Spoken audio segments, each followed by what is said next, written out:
સહવીર્યં કરવાવહૈ તેજસ્વિનાવધીતમસ્તુ મા વિદ્વિષાવહૈ.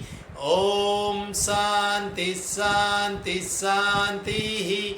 હરિ ઓમ શ્રી ગુરુભ્યો નમઃ. હરિ ઓમ.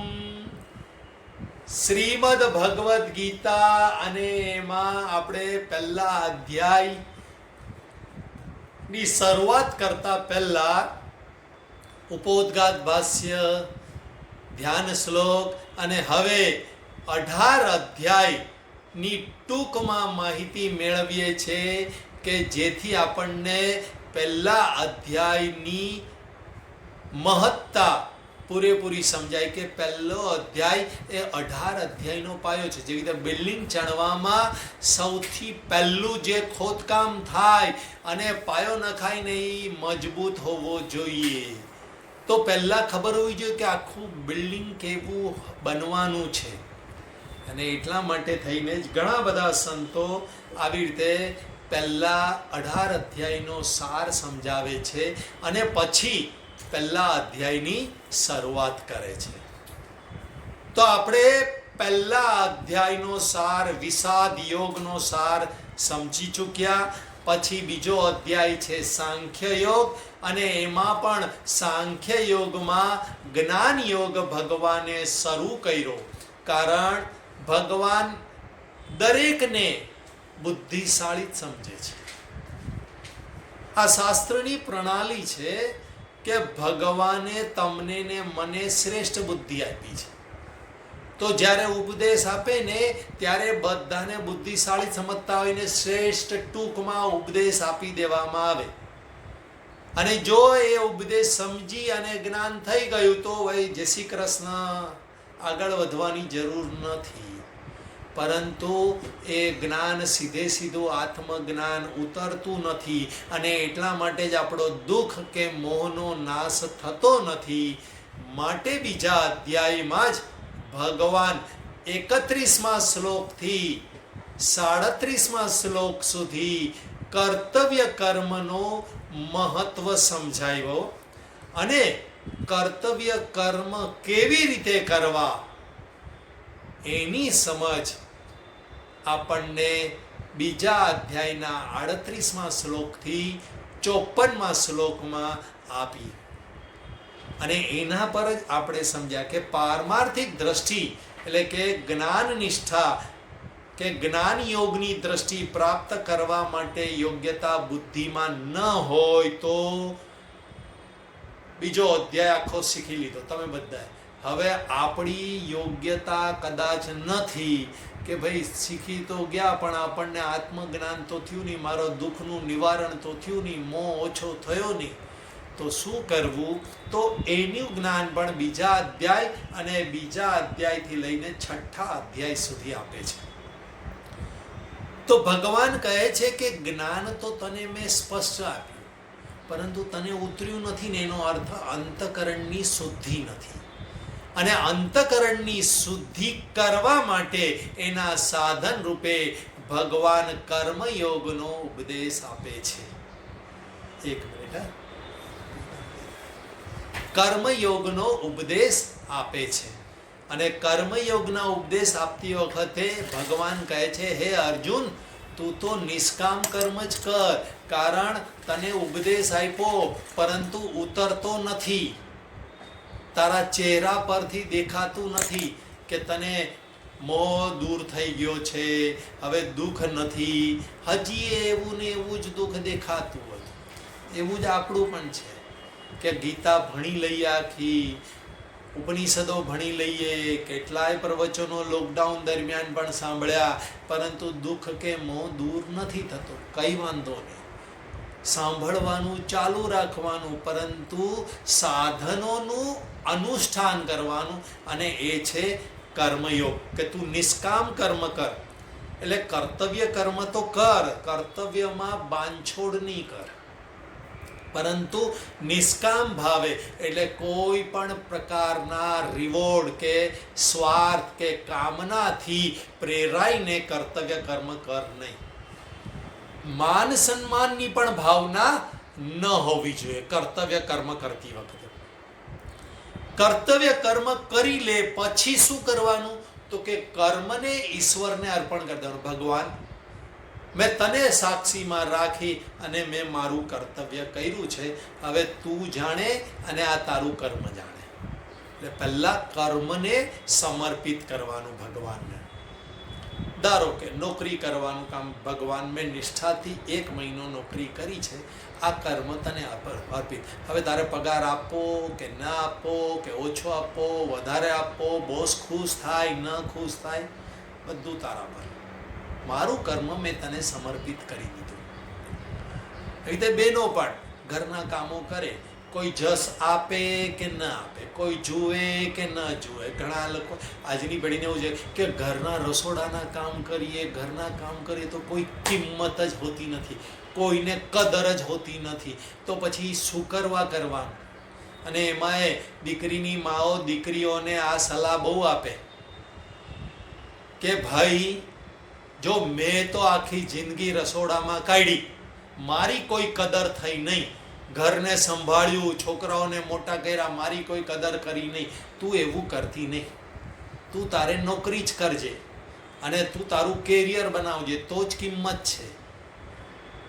કદાચ સંસારમાં કિંમત હશે, પરંતુ પરમાત્માને આની કિંમત નથી. અને સંસારની કિંમતની શું કિંમત? સંસાર તો આજે સારું બોલે ને કાલે ખરાબ બોલે. અને જે કિંમત મેળવવા જતા જે દુઃખ પડે છે એનો તો કોઈ હિસાબ જ નથી. માટે જ જે કર્તવ્ય કર્મ પરમાત્માએ આપણને બધાને આપ્યું છે, સૂર્યને કર્તવ્ય કર્મ આપ્યું છે, એ તપે રાખે છે. અગ્નિનો ગોળો આખો દિવસ આકાશમાં લટકે રાખવાનું ને ફરે રાખવાનું, સવારે ઉગવાનું ને સાંજના આથમમાં, રોજ એકનું એક કામ. મને તો ઠંડક જ નહીં. આ ચાંદાને જુઓ કેટલી ઠંડક, લાવો હું પણ હવે રાતના જ ઉગું. આવું કરે નહીં. પવનને એવું લાગે કે આખો દિવસ મારે ચાલે, હું કેટલું વહન કરવાનું, કેટલું પવનદેવને લાગે કે કેટલું વહન કરવાનું. નદીને લાગે કે બસ હિમાલયથી નીકળી તે દોડી જ કરવાની. ઝાડને લાગે કે જમીનમાંથી ઊંચે ઉઠવાનું, ને જે મહેનત કરીને હું મોટું થયું હોય ને ફળ આવે ત્યારે મારે બીજાને ફળ આપી દેવાના. આવું કોઈ દિવસ સૃષ્ટિના કોઈ પણ તત્વ વિચારે છે? એક મનુષ્ય જ એવું વિચારે છે કે મારા કર્તવ્ય કર્મની કોઈને કિંમત જ નથી, મારે નથી કરવું આ કામ, હું બીજું કામ કરું. આ સૃષ્ટિના એક પણ તત્વો આવું કરતા નથી. તો કર્તવ્ય મનુષ્યને પણ આપ્યું છે, એને બરાબર જકડીને પકડી રાખજો. ઝાડને કોઈએ નમસ્કાર કર્યા, હવે તો આંબાની સિઝન આવશે કેરીની, આંબા તે આખું વરસ તપ્યો અને કેટલી મીઠી કેરી તું આપે છે, તને નમસ્કાર. કોઈ કરે છે નમસ્કાર? નહીં. તોડ પથ્થર મારી અને તોડીને ફળ લઈ લેશે. તો આ જ વસ્તુ કર્તવ્ય કર્મમાં બરાબર બંધ બેસતી બેસે છે. કર્તવ્ય કરવું એ જ આપણું ધર્મ છે. કર્મ પછી કર્મ ફળ રૂપે તને જે કંઈ પણ પ્રાપ્ત થાય તેને ઈશ્વરનો પ્રસાદ સમજશે. કર્મ અર્પણ કર્યું, જેને અર્પણ કરો એ કંઈક તમને આપે પ્રસાદ રૂપે, અને એ જે પણ ફળ આપે એને પ્રસાદ બુદ્ધિથી ગ્રહણ કરી લેવાનું અને પ્રસાદ રૂપે સ્વીકાર કર, તો ફળ રૂપે તને પ્રસન્નતા પ્રાપ્ત થશે. જો ફળ જે મળ્યું એને પ્રસન્નતા પ્રસાદ રૂપે સ્વીકારીએ તો એનું ફળ શું છે? પ્રસન્નતા. પ્રસાદે સર્વ દુઃખાનામ હાનિરસ્યોપજાયતે પ્રસન્ન ચેતસો યાસો બુદ્ધિ પર્યવતિષ્ઠતે. પ્રસન્નતા પ્રાપ્ત થશે, તારું ચિત્ત તને વશ થશે, તારામાં આત્મજ્ઞાનની તત્પરતા જન્મશે. પ્રસન્નતા રહેવી જોઈએ, ખુશ રહેવું જોઈએ. બસ હસતા રહેશું તો રાતના 11 ક્યાં વાગી જશે અને મીઠી નિંદ્રા આવશે, કોઈ ચિંતા વગર, ખબર જ નહીં પડે. અને ગુરુમુખથી વેદાંતના મહાવાક્યના શ્રવણ દ્વારા તને આત્મજ્ઞાન થશે અને આત્મજ્ઞાન થતાં તને ચિર શાંતિ કે શાશ્વત સુખ પ્રાપ્ત થશે. આવું ભગવાને અર્જુનને કીધું. આખી પ્રોસેસ કહી દીધી. કર્તવ્ય કર, પહેલા તો આત્મજ્ઞાન આપ્યું, નથી ઉતરતું. કર્તવ્ય કર, કર્તવ્ય કર્મયોગની એટલે કે નિષ્કામ ભાવનાથી કર્તવ્ય કર્મ કર તો તને, અને ઈશ્વરને અર્પણ કર કર્મ, તો તને પ્રસન્નતા પ્રાપ્ત થશે. પ્રસન્નતા પ્રાપ્ત થશે તો તું આત્મજ્ઞાનનો અધિકારી બનશે. જે વ્યક્તિને હવે કંઈ મેળવવાનું રહેતું નથી, મારા બધા કર્તવ્ય પૂરા થઈ ગયા છે, મેં દીકરા દીકરીને પરણાવી દીધા, કમાવાનું તો કમાઈ લીધું, ઘર બીજાને સોંપી દીધું છે, હવે પ્રસન્ન રહું છું, તો એ વ્યક્તિ આત્મજ્ઞાનનો અધિકારી છે. તો અર્જુનને પ્રશ્ન થયો બીજા અધ્યાયમાં કે ભાઈ હું પણ એવી રીતે જ કર્તવ્ય કર્મ કરતો રહું તો ક્યાં સુધી કરવાનું? તો મને લક્ષણ ખબર હોવી જોઈએ કે ભાઈ જો આવું થાય ને ત્યાં સુધી તારે કર્તવ્ય કર્મ કર્મયોગની ભાવનાથી કરવું. તો તમે મને લક્ષણ દેખાડો. અને એટલા માટે જ ભગવાન સ્થિતપ્રજ્ઞના લક્ષણ અર્જુનને કહે છે. અને એમાં જ પ્રજાહાતિ યદા કામાન સર્વાન પાર્થં મનોગતા ત્યાંથી ચાલુ કરે અને પછી કામના મુક્ત થઈ જાય એમ કહે છે. સ્વમાં પૂર્ણ સંતોષ પ્રાપ્ત કરે, આસપાસની બદલાયેલી પરિસ્થિતિઓની કોઈ અસર ન થાય. દુઃખે સ્વનુદ્વિગ્નમના સુખેસુ વિગત સ્પૃહ, એની અંદર કોઈ વિકાર જન્માવે નહીં. કોઈ બહારથી ખોટું ખરાબ બોલી ગયું તોય વિકાર નહીં, હસતો રહે. કોઈ વખાણ કર્યા તોય હસતો રહે. એટલે વિકાર અંદર પરિવર્તન, મનમાં માન અપમાન, સુખ દુઃખના આવા બધા દ્વંદ્વો કે વિકારો ઉત્પન્ન કરી શકે નહીં. અને પોતાના સ્વરૂપમાં નિષ્ઠ થઈ અને આનંદમાં નિષ્ઠ રહે છે.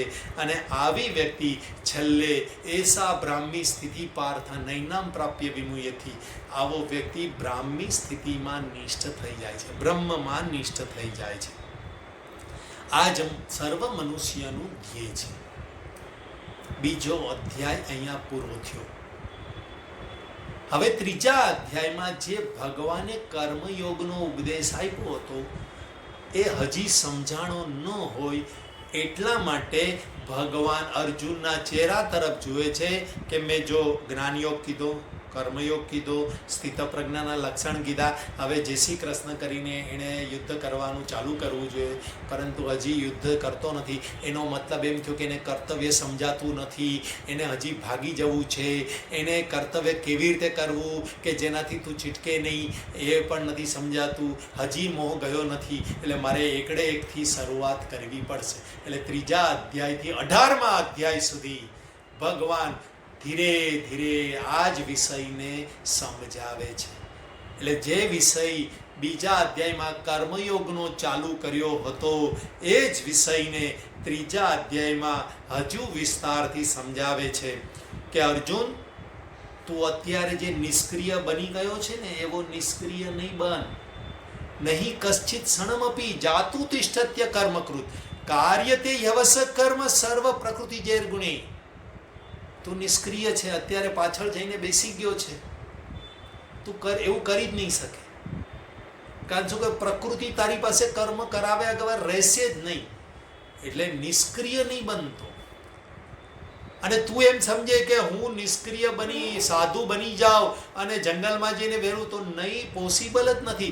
તારા મગજમાં કર્મો, માનસિક કર્મો દ્વારા યાર મેં ભૂલ કરી, આ દુર્યોધને મારી સાથે ખોટું કર્યું તો એને મારી નાખો તો મારે ઓપોર્ચ્યુનિટી પણ મળી હતી વગેરે વગેરે. પણ તું માનસિક કર્મ કરશે માટે નિષ્ક્રિય બની અને કર્મનો ત્યાગ કરનાર સંન્યાસી પણ ન બનીશ. સંન્યાસી બની જવા માંગતો હતો માટે કર્મનો ત્યાગ કરનાર નહીં બનીશ. કારણ શું વિશ્વમાં સર્વત્ર યજ્ઞ ચાલી રહ્યો છે, તેમાં તું જોડાઈ જા અને તારા ભાગનું યજ્ઞ, તારું જે યોગદાન છે એ તું આપ.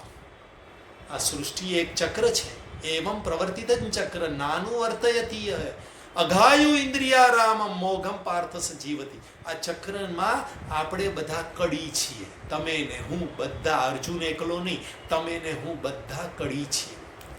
આ કડી તોડવાની નથી. અને કડીને પોતાનું કર્તવ્ય પણ કીધેલું હોય ને ખબર હોય તો એમાં ચીટકેલી રહે. તો તારા ભાગનું કર્તવ્ય કર. જો તેમ નહીં કરે તો તું પતનને નોતરીશ. તારું નિયત કર્મ કર, તે પણ યજ્ઞની અર્થાત ઈશ્વર અર્પણ કરવાની ભાવનાથી કર. તો તું ભૌતિક અને આધ્યાત્મિક ઉન્નતિ સર કરીશ. લોકોને છે ને ખાલી આધ્યાત્મિક ઉન્નતિમાં રસ નથી હોતો. નહીં યાર,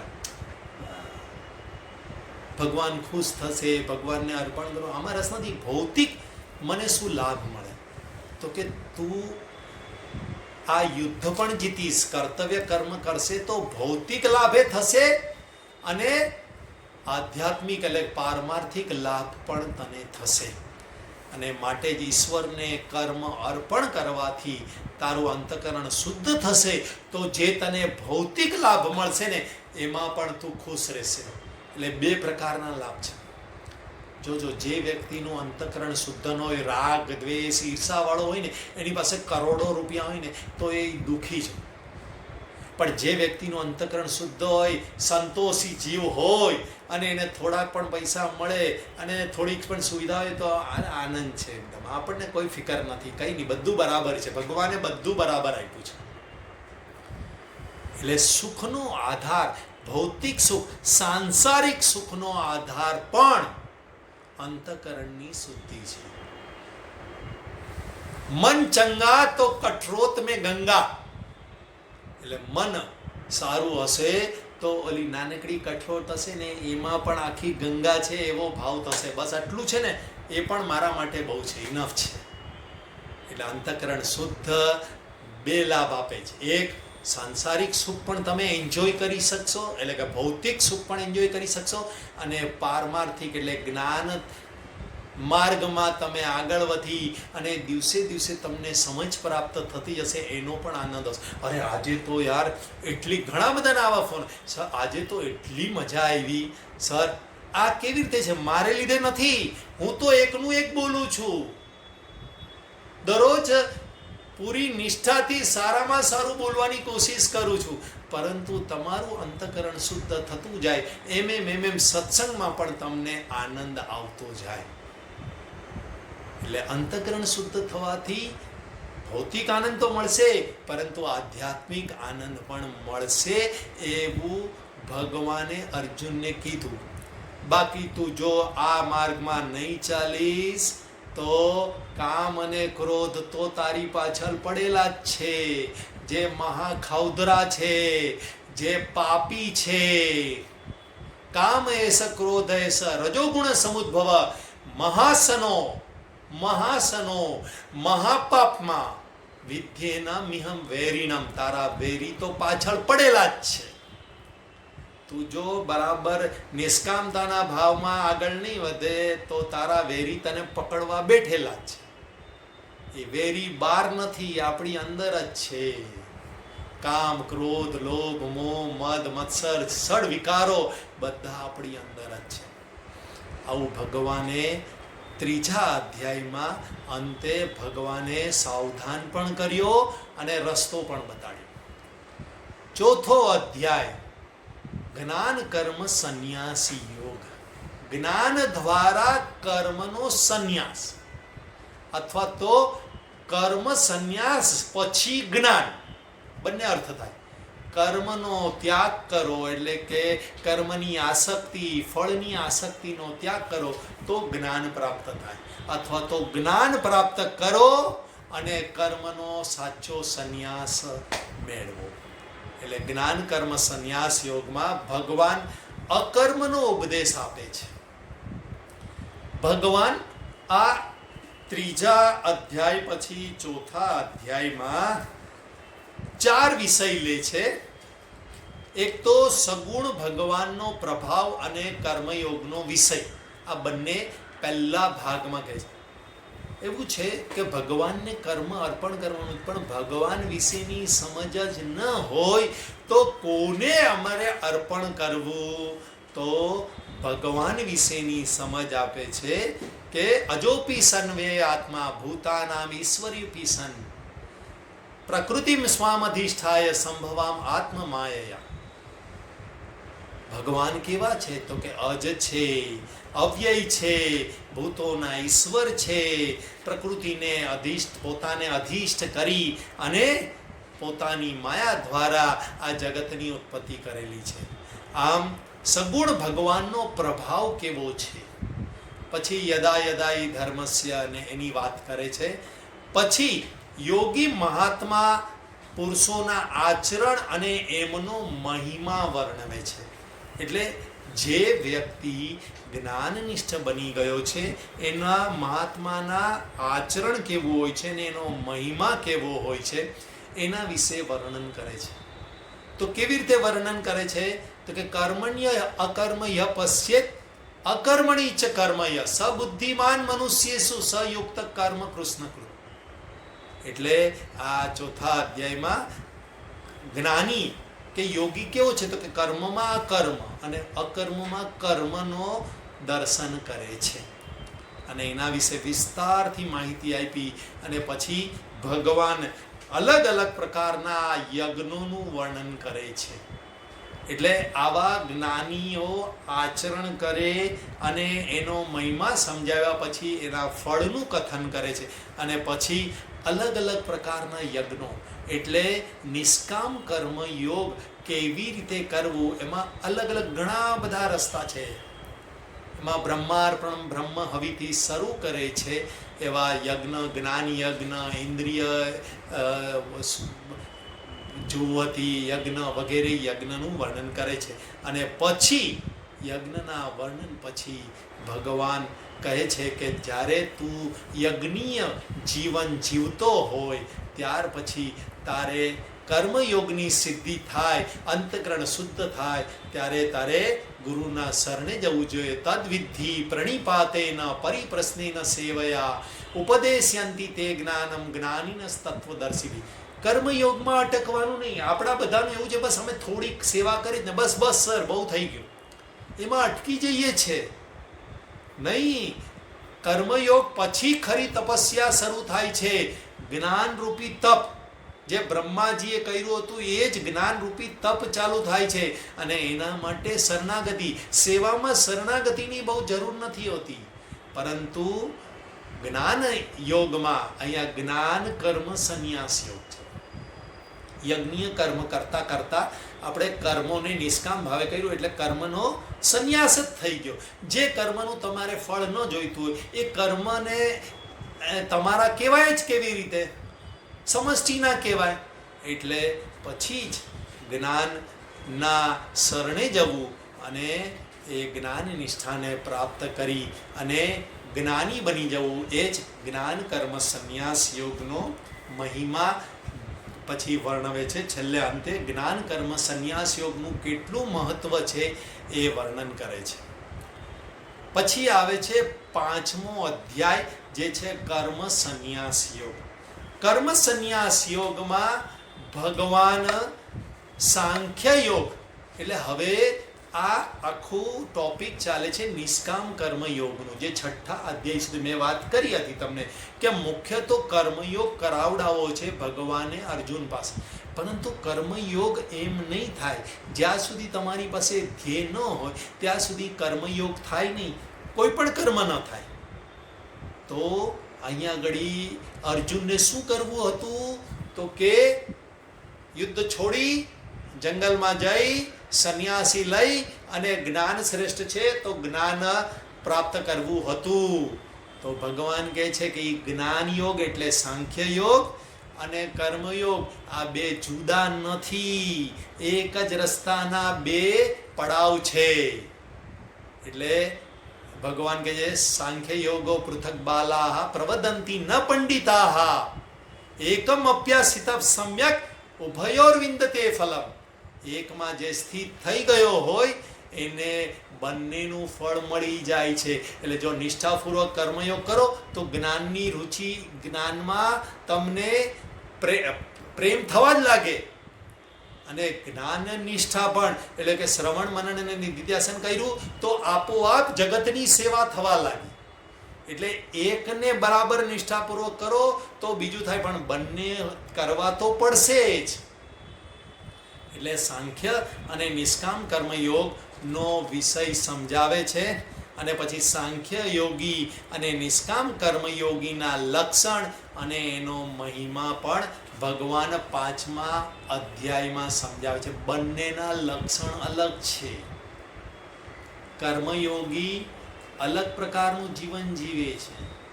એ ગૃહસ્થાશ્રમને અપનાવી પોતાના કર્તવ્યો કર્મયોગની ભાવનાથી કરે છે. જ્યારે જ્ઞાન યોગના માર્ગ પર જાય એણે પહેલાં બધું છોડવાનું અને પછી શ્રવણ મનન નિધિધ્યાસન.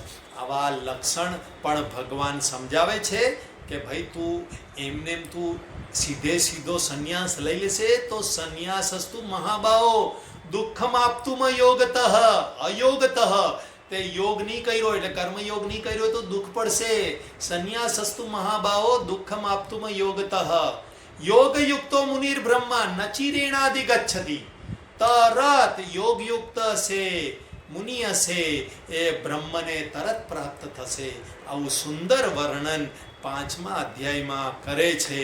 અને પછી 5મા અધ્યાયમાં જ્ઞાનીના લક્ષણ સમજાવતી વખતે કહે છે 18મા શ્લોકમાં, વિદ્યા વિનય સંપન્ને બ્રાહ્મણે ગવિ હસ્તિના સુનિચૈવ સ્વપાકે ચ પંડિતા સમદર્શિના.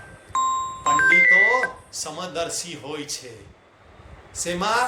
આ બધામાં સમતાનો ભાવ કેળવેલો હોય છે. એટલે કારણ કેમ એવું સમતાનો ભાવ છે? તો કારણ બધામાં એક નિર્વિશેષ પરમાત્મા ને જુએ છે. બાકી તો આ બધી ઉપાધિઓ છે. એટલે પરમાત્મા અલગ અલગ ઉપાધિઓ રૂપે પ્રગટ થયા છે.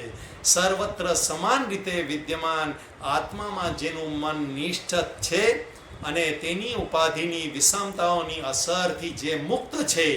અલગ અલગ પ્રકારના લોકો તમને જીવનમાં મળશે. કોઈ તમારો વેરી હશે, કોઈ તમારો મિત્ર હશે. બધામાં સમતાનો ભાવ, વિષમતાની અસર થવી જોઈએ નહીં. મુક્ત છે તે વર્તમાન જીવનમાં જ જન્મ મૃત્યુના ચક્રમાંથી મુક્ત થઈ ગયો છે. વર્તમાન જીવનમાં જ ઇહૈવ તેર્જિત સર્ગ એસામ સામ્યે સ્થિતમ મન. સામ્ય સમરૂપ સામ્યે સ્થિતમ મન, સમતામાં સ્થિત થઈ ગયો છે.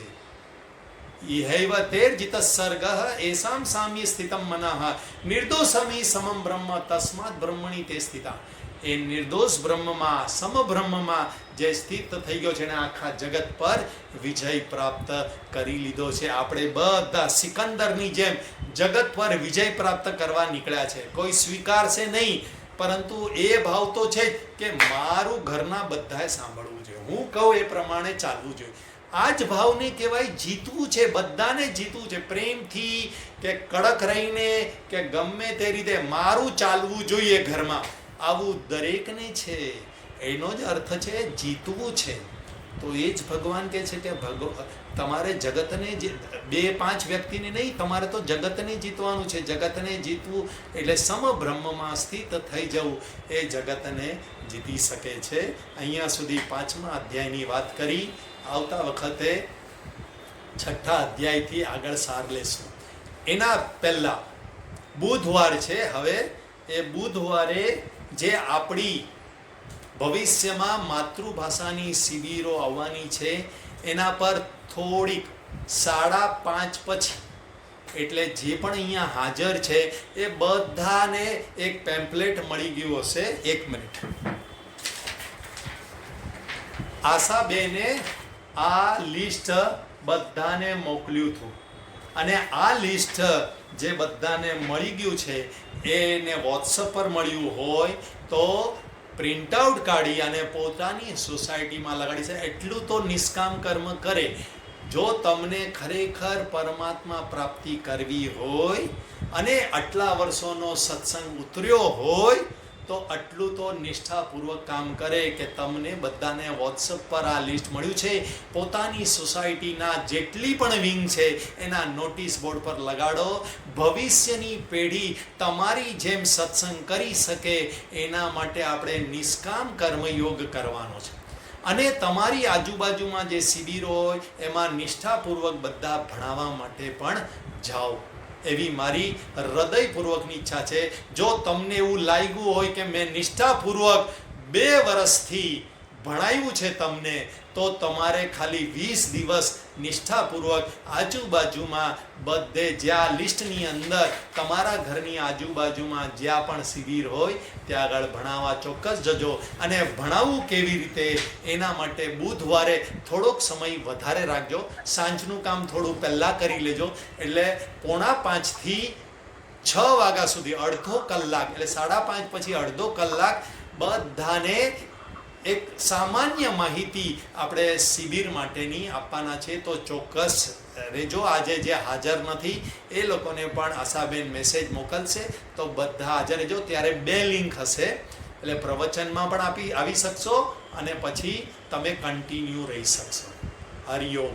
બધાને ઓમ પૂર્ણમદ પૂર્ણમિદં પૂર્ણાત પૂર્ણમુદચ્યતે પૂર્ણસ્ય પૂર્ણમાદાય પૂર્ણમેવાવશિષ્યતે. ઓમ શાંતિ શાંતિ શાંતિ. હરિ ઓમ. શ્રી ગુરુભ્યો નમઃ. હરિ ઓમ. હરિ ઓમ.